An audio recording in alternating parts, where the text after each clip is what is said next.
আসসালামু আলাইকুম চাচা, ভালো আছেন? ও, আজকে আমি তো আপনাকে দেখতেছি না এই জায়গায়। ও, ভিতরে ছিলেন না তাই।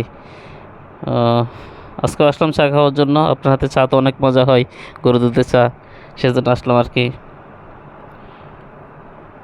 এখন বাড়িতে যাবো চাচা। জি। এই কুমিল্লাতে আপনার কত বছর? 10 বছর যাবত। আচ্ছা, আসি চাচা, ভালো থাকেন। দেখা হবে আরেকদিন ইনশাল্লাহ। আসলে আমার এই চাচাকে আমি প্রায় এই কুমিল্লা এই হোটেলের মধ্যে দেখেছি প্রায় 10-15 বছর যাবত। আজকে শুনলাম ওনার কাছ থেকে 10 বছর ধরে উনি কাজ করতেছেন এই জায়গায়।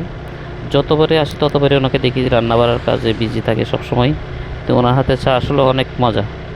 আমি যখনই আসি কিন্তু এখানে যে চা না খেয়ে পারি না, আমি চা খেয়ে যেতে হয়। আল্লাহ ওনাকে সুস্থ রাখুক, দীর্ঘদিনে আল্লাহ হায়াত দারাজ বাড়াই দেক। উনি যে পরিশ্রম করে এই পরিশ্রম আমরাই পারবো না কখনো।